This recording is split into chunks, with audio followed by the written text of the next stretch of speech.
तो सुनो राजन, बहुत समय पहले की बात है। हमारे आर्यावर्त में वाराणसी नाम की एक अत्यंत प्राचीन और भव्य नगरी थी। ये वही नगरी है जहां स्वयं भगवान शंकर निवास करते हैं। उसी प्रतापी नगरी में एक राजा राज करते थे, जिनका नाम था प्रताप मुकुट। उनका शासन न्याय और धर्म की नींव पर टिका था। राजा प्रताप मुकुट का एक पुत्र था, राजकुमार वज्र मुकुट। वज्र मुकुट अपने पिता की ही तरह बहुत ही धैर्यवान, वीर और गंभीर स्वभाव का युवक था। उसकी सुंदरता की चर्चा दूर दूर तक थी।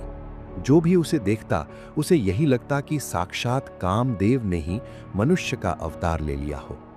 राजकुमार का एक प्रिय और घनिष्ठ मित्र था, जिसका नाम था बुद्धि शरीर।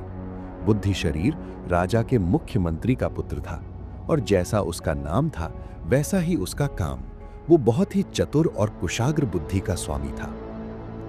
एक बार की बात है, राजकुमार वज्र मुकुट अपने प्रिय मित्र बुद्धि शरीर के साथ शिकार खेलने के लिए घने जंगल की ओर निकल पड़ा।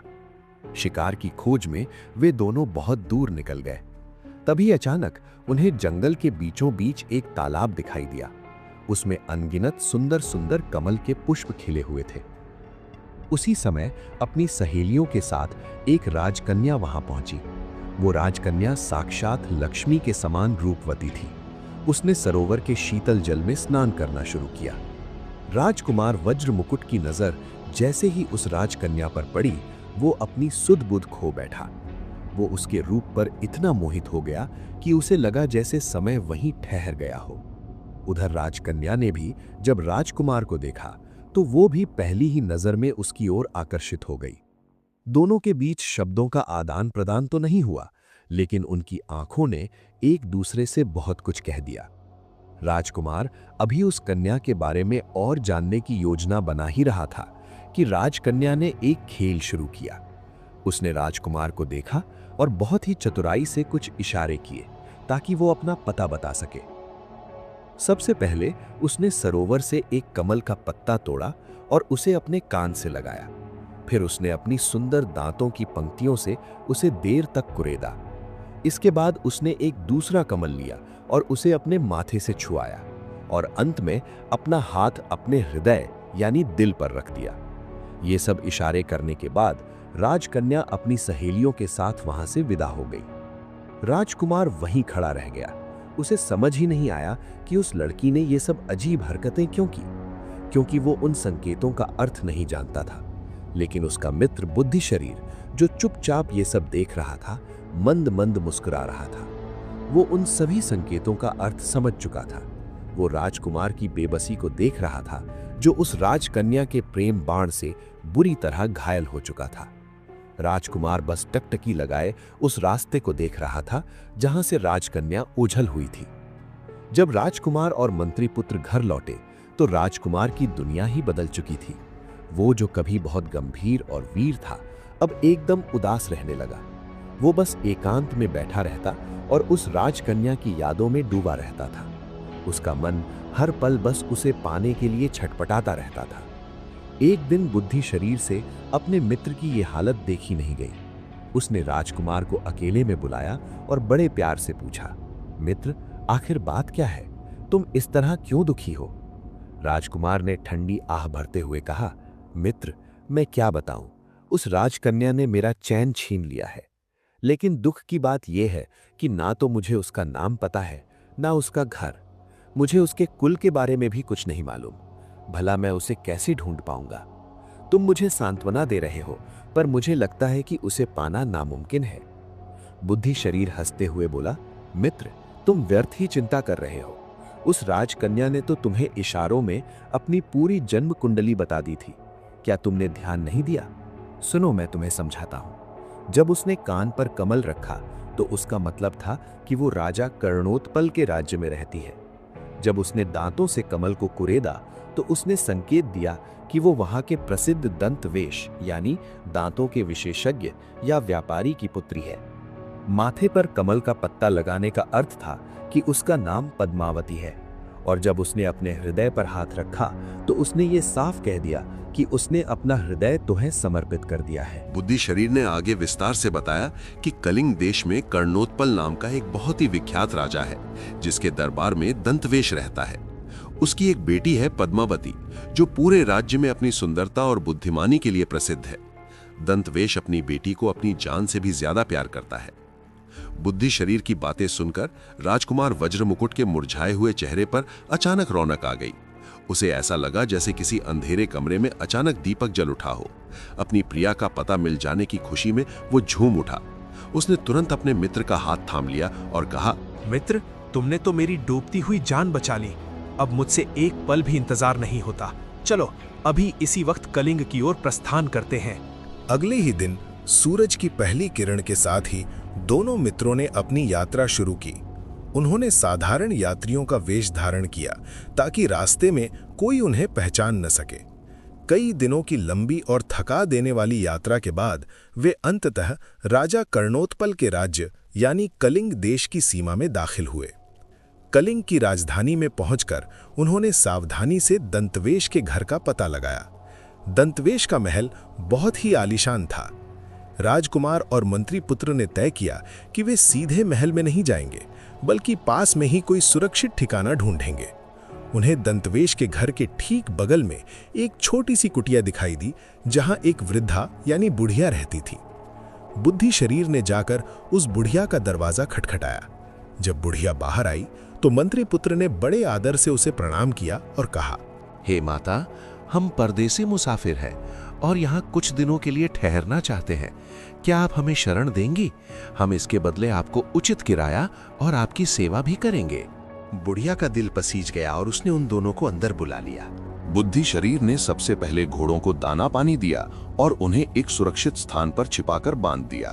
फिर वो बुढ़िया के पास जाकर बैठ गया और बातों ही बातों में पूछने लगा, हे माता, क्या आप इस नगर के बारे में कुछ जानती हैं?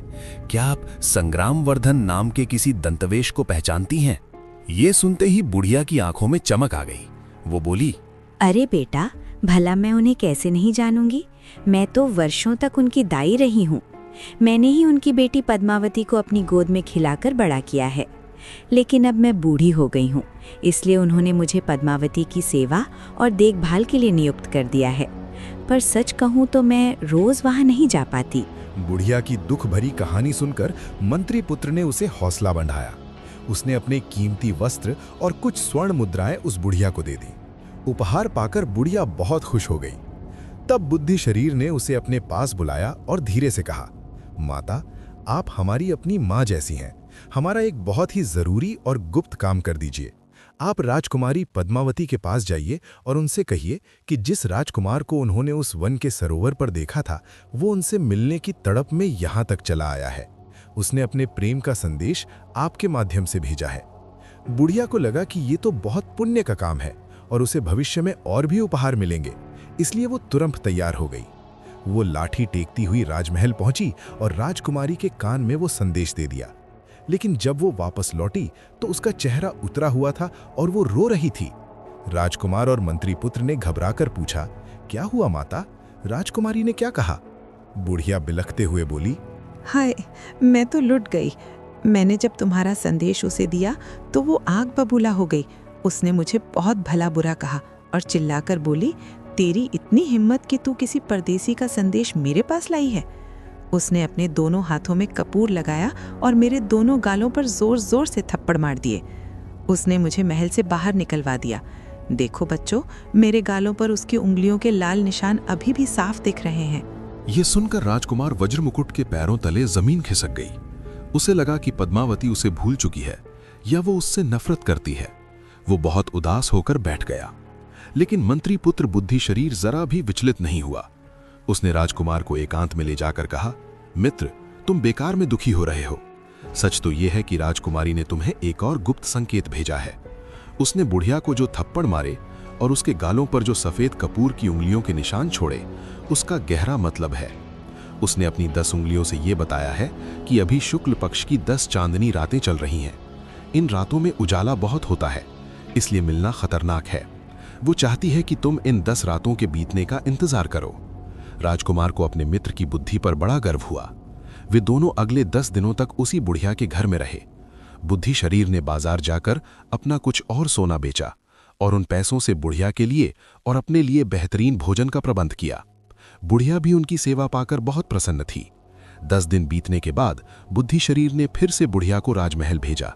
बुढ़िया पहले तो डर रही थी, पर अच्छे भोजन और पैसों के लालच में वो फिर से तैयार हो गई। इस बार जब वो लौटी तो वो पहले से भी ज्यादा सहमी हुई थी। उसने बताया, आज मैं जब उसके पास गई और तुम्हारी याद दिलाई तो वो चुपचाप खड़ी रही। फिर अचानक उसने बहुत गुस्सा दिखाया और मेरी छाती पर अपनी 3 उंगलियों से प्रहार किया। उसने फिर से मुझे वहां से भगा दिया। राजकुमार फिर से शंका में डूब गया, पर बुद्धि शरीर ने हंसते हुए कहा, मित्र, अब तो खुशखबरी है। उसने अपने हृदय पर 3 उंगलियों के निशान बनाकर यह सूचित किया है कि उसे मासिक धर्म है और वो अगले 3 दिनों तक शुद्ध होने के लिए महल के अंदर ही रहेगी। 3 दिन बाद तुम उससे मिल सकोगे। 3 दिन और बीत गए। मंत्री पुत्र ने बुढ़िया को तीसरी बार भेजा। इस बार पद्मावती का व्यवहार पूरी तरह बदल गया था। उसने बुढ़िया का बहुत स्वागत किया, उसे अपने हाथों से स्वादिष्ट पकवान खिलाए और पूरा दिन उसे हंसाया खिलाया। शाम को जब बुढ़िया वापस आने लगी तो अचानक महल के बाहर भयंकर शोर मच गया। चिल्लाने की आवाजें आने लगीं, भागो भागो, राजा का पागल हाथी जंजीरें तोड़कर बाहर आ गया है। वो रास्ते में आने वाले हर इंसान को कुचल रहा है। पद्मावती ने घबराकर बुढ़िया से कहा, माता, बाहर जाना जान जोखिम में डालना है। वो पागल हाथी तुम्हें मार डालेगा। लेकिन मैं तुम्हें यहाँ रात भर रुकने भी नहीं दे सकती। एक काम करती हूँ, मैं तुम्हें रस्सियों से बंधी एक झूले पर बैठाकर इस खिड़की के रास्ते नीचे बगीचे में उतार देती हूँ। वहां से तुम पेड़ के सहारे 4 दीवारी फांदकर अपने घर चले जाना। बुढ़िया उसी रास्ते से घर पहुंची और उसने सारी आप बीती सुनाई। मंत्री पुत्र उछल पड़ा और बोला, मित्र, यही तो वो रास्ता है जो उसने तुम्हारे लिए बनाया है। उस पागल हाथी का शोर शायद महज एक बहाना था या संयोग, लेकिन पद्मावती ने तुम्हें महल में घुसने का सुरक्षित रास्ता दिखा दिया है। आज रात तुम उसी खिड़की के रास्ते अपनी प्रिया के पास जाओ। राजकुमार वज्रमुकुट का दिल तेजी से धड़कने लगा। वो रात होने का इंतजार करने लगा। बुद्धि शरीर की बात सुनकर राजकुमार वज्रमुकुट की नस नस में उत्साह दौड़ गया। जैसे ही रात का अंधेरा गहराया और पूरी नगरी सो गई, राजकुमार ने शस्त्र धारण किए और दंतवेश के महल की पिछली दीवार की ओर बढ़ चला। बुढ़िया के बताए रास्ते के अनुसार वो सावधानी से 4 दीवारी पर चढ़ा और नीचे बने खूबसूरत बगीचे में कूद गया। वहां उसे वही खिड़की दिखाई दी जहां से रस्सियां से बंधी हुई पीढ़ी यानी झूला लटक रही थी। ऊपर छज्जे पर राजकुमारी की खास दासियां खड़ी होकर बेसब्री से राजकुमार का इंतजार कर रही थीं। जैसे ही राजकुमार उस पीढ़ी पर बैठा, दासियों ने पूरी ताकत लगाकर उसे ऊपर खींच लिया। खिड़की के अंदर कदम रखते ही राजकुमार के सामने वो दृश्य था जिसकी उसने कल्पना की थी। राजकुमारी पद्मावती साक्षात स्वर्ग की अप्सरा जैसी लग रही थी। उसका चेहरा पूर्णमासी के चांद की तरह चमक रहा था। पद्मावती भी राजकुमार को अपने सामने देख भावुक हो गई। दोनों का मिलन अत्यंत सुखद था। राजकुमार ने वहीं गांधर्व विधि से राजकुमारी के साथ विवाह किया और कई दिनों तक उसी के कक्ष में छिपा रहा। कई दिन सुखपूर्वक बीतने के बाद एक रात राजकुमार को अपने मित्र बुद्धि शरीर की याद आई। उसने पद्मावती से कहा, प्रिय, मेरा वो मित्र बुद्धि शरीर जिसकी वजह से आज मैं तुम्हारे पास हूँ, वो बेचारा उस बुढ़िया के घर में अकेला है। मुझे एक बार जाकर उसकी खैरियत लेनी चाहिए। मैं उससे मिलकर तुरंत वापस आ जाऊंगा। पद्मावती ने बड़े प्यार से पूछा, आर्यपुत्र, ये तो बताइए कि मेरे वे कठिन इशारे आपने खुद समझे थे या बुद्धि शरीर ने? राजकुमार ने बिना कुछ सोचे कह दिया, सच तो ये है प्रिय कि मैं तो कुछ भी नहीं समझ पाया था। ये सब मेरे बुद्धिमान मित्र बुद्धि शरीर की ही देन है। उसी ने हर संकेत का सही अर्थ निकाला था। ये सुनकर पद्मावती के मन में एक अजीब सा डर और ईर्ष्या पैदा हो गई। उसने सोचा, ये मंत्री पुत्र तो बहुत ज्यादा चतुर है। अगर ये राजकुमार के साथ रहा तो राजकुमार हमेशा उसकी बुद्धि के अधीन रहेगा और शायद मेरा प्रभाव कम हो जाए। लेकिन उसने बाहर से मुस्कुराते हुए कहा, ओह, वो तो मेरे भाई जैसा है। आपने ये बताने में देर कर दी। मुझे तो सबसे पहले उसका सत्कार करना चाहिए था। पद्मावती ने राजकुमार को जाने की अनुमति तो दे दी, लेकिन उसके मन में एक काली योजना पक रही थी। राजकुमार उसी रात खिड़की के रास्ते अपने मित्र के पास पहुंचा और उसे सारी बातें बताईं। बुद्धि शरीर ने जब सुना कि राजकुमार ने उसके बारे में सब कुछ सच बता दिया है तो वो थोड़ा गंभीर हो गया। उसने भांप लिया कि अब खतरा बढ़ गया है। अगली सुबह स्नान आदि करने के बाद जब दोनों दोस्त बातें कर रहे थे, तभी पद्मावती की एक सखी वहां पहुंची। उसके हाथ में सुंदर थाल था जिसमें पान और ढेर सारे स्वादिष्ट पकवान, लड्डू और मिठाइयां रखे थे। सखी ने कहा, मंत्री पुत्र, हमारी स्वामिनी ने आपकी कुशलता पूछी है और आपके लिए ये विशेष जलपान भेजा है। वे राजकुमार की प्रतीक्षा कर रही हैं। ये कहकर सखी तेजी से वहां से चली गई। सखी के जाते ही बुद्धि शरीर ने मुस्कुराकर राजकुमार से कहा, मित्र, अब देखो तुम्हारी सुंदर राजकुमारी मुझे क्या तोहफा भेजना चाहती है। राजकुमार कुछ समझ पाता उससे पहले ही बुद्धि शरीर ने वो पकवान पास में घूम रहे एक आवारा कुत्ते के सामने डाल दिया। कुत्ता जैसे ही वो पकवान खाया, वो कुछ ही पलों में तड़प तड़प कर मर गया। राजकुमार ये देखकर सन्न रह गया। उसकी आंखों में आंसू आ गए। बुद्धि शरीर ने उसे समझाते हुए कहा, मित्र, उदास मत हो।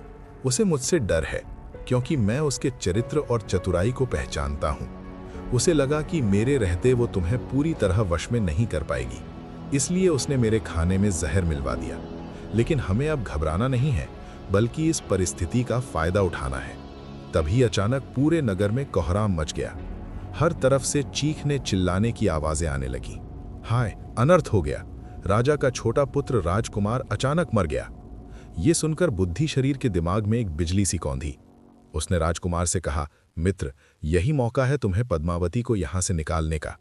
आज रात तुम फिर उसके पास जाओ, उसे खूब मदिरा यानी शराब पिलाना। जब वो नशे में पूरी तरह बेहोश हो जाए तो एक त्रिशूल को आग में तपाकर उसकी जांघ पर एक बड़ा सा निशान दाग देना। फिर उसके सारे कीमती गहने समेटकर खिड़की के रास्ते यहां चले आना। राजकुमार पहले तो हिचकिचाया, पर अपने मित्र की बुद्धिमानी पर उसे पूरा भरोसा था। उसने रात में वैसा ही किया। उसने पद्मावती को खूब मदिरा पिलाई और जब वो अचेत हो गई तो उसने उसकी दाईं जांघ पर त्रिशूल का गहरा निशान बना दिया और उसके आभूषणों की पोटली लेकर चुपचाप बुढ़िया के घर लौट आया। अगली सुबह होते ही मंत्री पुत्र बुद्धि शरीर ने अपनी योजना के दूसरे चरण पर काम शुरू किया। उसने खुद को एक सिद्ध महायोगी या तपस्वी के रूप में बदल लिया। उसने अपने शरीर पर भस्म मली, जटाएं बनाई और राजकुमार वज्रमुकुट को अपना शिष्य बना लिया। बुद्धि शरीर ने पद्मावती के गहनों की पोटली में से वो कीमती मोतियों का हार निकाला जो खुद राजा कर्णोत्पल ने अपनी बेटी को उपहार में दिया था। उसने वो हार राजकुमार को थमाया और कहा, चेले, अब इस हार को लेकर नगर के सबसे व्यस्त बाजार में जाओ। इसे ऊंचे दाम पर बेचने का दिखावा करो, पर याद रखना, इसे किसी को बेचना मत। यदि नगर के रक्षक तुम्हें पकड़े और इस हार के बारे में पूछें तो बिना डरे कहना कि ये तुम्हारे गुरु का है और वे ही इसके बारे में जानते हैं। राजकुमार बाजार के बीचों बीच खड़ा होकर हार की नुमाइश करने लगा। उधर राजमहल में हड़कंप मचा था, क्योंकि राजकुमारी के गहने गायब थे। जैसे ही नगर रक्षकों की नजर उस दिव्य हार पर पड़ी, उन्होंने तुरंत राजकुमार को घेर लिया। वे उसे पकड़कर सीधा नगरपाल के पास ले गए। नगरपाल ने हार देखते ही पहचान लिया और कड़क कर पूछा, ऐ सन्यासी, ये हार तो राजकुमारी पद्मावती का है, तेरे पास कहां से आया? क्या तूने चोरी की है? राजकुमार ने शांति से जवाब दिया, महाराज, मैं तो सिर्फ अपने गुरु का आज्ञाकारी शिष्य हूं। उन्होंने ही मुझे इसे बेचने भेजा है। आप खुद उनसे पूछ लीजिए। नगरपाल तुरंत उस योगी यानी बुद्धि शरीर के पास पहुंचा जो शमशान के पास धूनी रमाकर बैठा था। राजा कर्णोत्पल को भी इसकी सूचना दी गई। राजा खुद उस तपस्वी के पास आए और हाथ जोड़कर पूछा, हे महात्मा, ये हार आपकी कुटिया तक कैसे पहुंचा? क्या आप जानते हैं कि ये मेरी पुत्री का है? तपस्वी बने बुद्धि शरीर ने आंखें खोली और बड़ी गंभीरता से कहा, हे राजन, मैं तो एक फकीर हूं, मुझे इन गहनों से क्या लेना देना। लेकिन कल की रात बड़ी भयानक थी। मैं इस शमशान में साधना कर रहा था, तभी मैंने देखा कि कुछ भयानक योगिनियां वहां आईं। वे अपने साथ एक छोटे बालक को लाई थीं। उनमें से मुख्य योगिनी ने उस बालक की बलि दे दी और उसका हृदय निकालकर काल भैरव को अर्पित कर दिया। वो योगिनी मदिरा के नशे में धुत थी और मुझे चिढ़ाने लगी। जब उसने मुझे बहुत तंग किया तो मुझे क्रोध आ गया। मैंने मंत्र बल से अपना त्रिशूल गर्म किया और उसकी दाईं जांघ पर एक गहरा निशान दाग दिया। उसी खींचतान में उसका ये हार मेरे पास रह गया। अब मैं ठहरा साधु, ये हार मेरे किस काम का? इसलिए मैंने इसे बेचने भेज दिया। राजा ये सुनकर सन्न रह गया। उसे याद आया कि उसका छोटा बेटा कल ही रहस्यमयी ढंग से मरा है। उसने तुरंत अपनी एक विश्वास पात्र दासी को पद्मावती के पास भेजा। दासी लौटकर कांपते हुए बताया, महाराज, तपस्वी की बात सच है। राजकुमारी की जांघ पर त्रिशूल से दागे जाने का गहरा घाव मौजूद है। राजा कर्णोत्पल को अब पूरा विश्वास हो गया कि उसकी बेटी ही वो योगिनी है जिसने अपने ही भाई की बलि दी है। उसने गुस्से और दुख में आकर योगी से पूछा, महात्मा, ऐसी दुष्ट कन्या के लिए क्या सजा होनी चाहिए?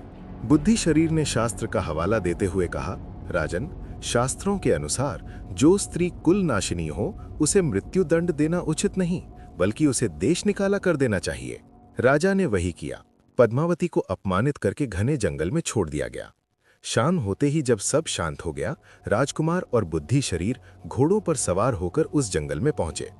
वहां पद्मावती अकेली रो रही थी। बुद्धि शरीर ने उसे सब कुछ सच बताया कि ये सब उसे वहां से सुरक्षित निकालने की एक योजना थी। पद्मावती को अपनी गलती का एहसास हुआ और उसने मंत्री पुत्र की बुद्धि का लोहा माना। वे दोनों उसे लेकर अपने देश वाराणसी लौट आए, जहां राजा प्रताप मुकुट ने उनका भव्य स्वागत किया और वे सुखपूर्वक रहने लगे। इतनी लंबी और विस्तार पूर्वक कथा सुनाकर बेताल ने राजा विक्रमादित्य के कंधे पर अपना सिर झुकाया और फुसफुसाते हुए पूछा, हे राजन, आपने पूरी कथा सुनी, अब आप अपनी बुद्धि का परिचय दीजिए। इस पूरी घटना में असली पापी कौन है? राजकुमार, जिसने धोखा दिया और अपनी पत्नी को दाग दिया? मंत्री पुत्र, जिसने ये सारी झूठी साजिश रची? पद्मावती, जिसने मंत्री पुत्र को जहर देने की कोशिश की? या राजा कर्णोत्पल, जिसने अपनी बेटी को त्याग दिया? सोच समझकर जवाब देना राजन। अगर जानते हुए भी आपने चुप्पी साधी तो आपके सिर के 100 टुकड़े हो जाएंगे।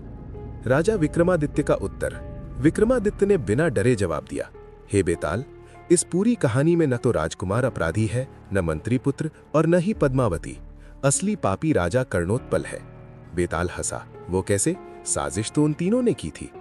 विक्रमादित्य बोले, सुनो, राजकुमार और पद्मावती प्रेम में पागल थे और काम के वश में इंसान अपना भला बुरा भूल जाता है। मंत्री पुत्र अपने स्वामी और मित्र का वफादार था, उसने अपने मित्र का घर बसाने के लिए बुद्धि का प्रयोग किया। लेकिन राजा कर्णोत्पल का कर्तव्य न्याय करना था। एक राजा होकर भी उसने नीति शास्त्र का पालन नहीं किया। उसने केवल एक अजनबी साधु की बातों पर यकीन कर लिया और अपने गुप्तचरों से सच का पता राजमहल की सखी से नहीं लगवाया। उसने अपनी प्रजा और अपनी संतान के साथ न्याय करने से पहले बुद्धि का प्रयोग नहीं किया। एक मूर्ख राजा जो बिना जांच के निर्णय ले, वही सबसे बड़ा पापी होता है। राजा का मौन टूटते ही बेताल जोर से खिलखिलाया और बोला, वाह राजन, जवाब तो सही दिया पर शर्त टूट गई। और देखते ही देखते वो राजा के कंधे से उड़कर फिर से उसी पेड़ पर जा लटका। राजा विक्रमादित्य ने हार नहीं मानी। उन्होंने अपनी तलवार म्यान से निकाली और एक बार फिर उस बेताल को पकड़ने के लिए अंधेरी रात में पेड़ की ओर चल पड़े।